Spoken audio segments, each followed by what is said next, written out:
Hello అండి, welcome to my channel. Guppedantha మనసు serial ఒకరోజు ముందుగా కావాలి అని అనుకుంటే నా ఛానల్ని సబ్స్క్రైబ్ చేసుకొని లైక్ చేయండి. చాలామంది చూస్తున్నారు కానీ అస్సలు లైక్ కొట్టడం లేదు. ప్లీజ్ లైక్ చేసి సబ్స్క్రైబ్ చేసుకోండి, ఓకేనండి. బోర్డ్ మీటింగ్కి అయితే బోర్డ్ మెంబర్స్ అందరూ వస్తారు. శైలేంద్రని అయితే రాడు. శైలేంద్ర రాలేదని అడుగుతారు. నేను శైలేంద్రకు కాల్ చేశానని బోర్డ్ మెంబర్స్ అంటే ఏమీ అవసరం లేదు, వాడితోటి ఏం పని అసలు అని అంటూ ఉంటాడు పనీంద్ర గారైతే.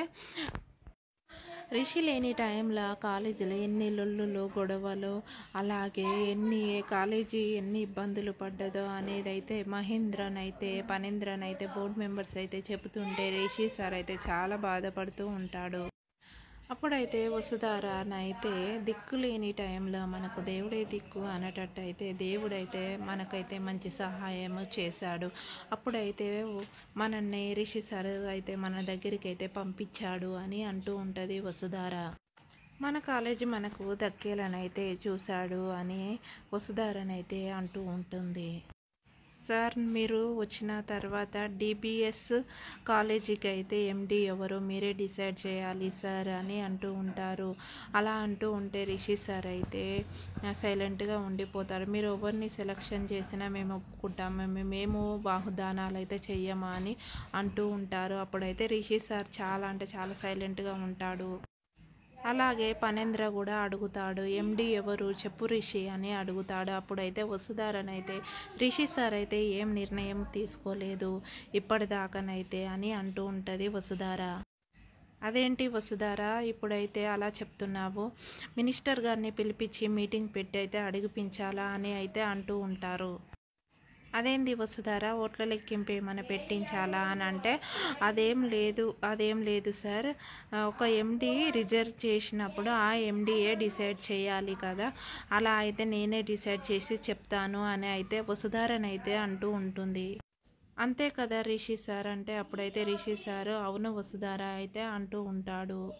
రిషి సార్ అయితే అనుకుంటూ ఉంటాడు తన మనసులో, అన్నయ్య రాలేదు, అన్నయ్యకి ఇష్టం కదా ఎండి సీటు రావాలి అని అనుకుంటూ ఉంటాడు రిషి సార్. అసలు ఏమైంది, అసలు ఏం జరగవచ్చు? అన్నయ్యనైతే ఎన్నో కలలు కన్నాడు, అసలు ఏం జరుగుతుందో నాకు అర్థమవుతలేదు. ఇంకేమన్నా ప్లాన్ వేశాడా అన్నయ్య, లేకపోతే సరోజ ఏమన్నా వచ్చిందా, అసలు ఏం జరుగుతుంది నాకేం అర్థం కాకుండా పోయింది అని అయితే ఊకనైతే ఆలోచిస్తూ ఉంటాడు. ఆలోచనలో ఇంకేమేమో అనుకుంటూ ఉంటాడు. వసుధారనైతే ఎండి గురించి అయితే ఆలోచిస్తూ ఉంటుంది. అప్పుడైతే వసుధారనైతే అంటూ ఉంటుంది, నేను తీసుకున్న నిర్ణయానికి మీరు కట్టుబడి ఉంటారా అని అడుగుతూ ఉంటుంది.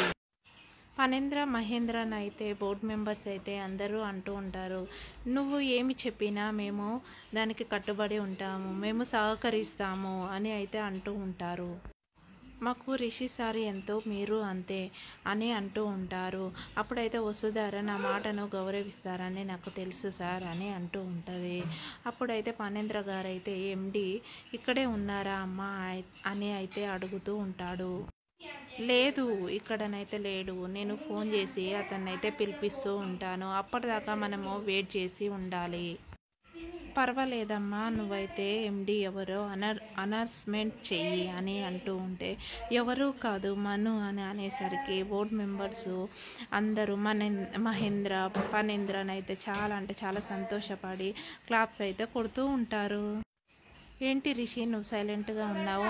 మను పేరు చెప్పడము నీకు ఇష్టం లేదా? ఎందుకు చెప్పు, నువ్వు సైలెంట్గా ఉన్నావు అని అంటే రిషి సార్ అయితే అదేం లేదు వసుధార, నేను వేరే ఆలోచనలో ఉన్నాను అని మాత్రం చెప్తూ ఉంటాడు రిషి సార్.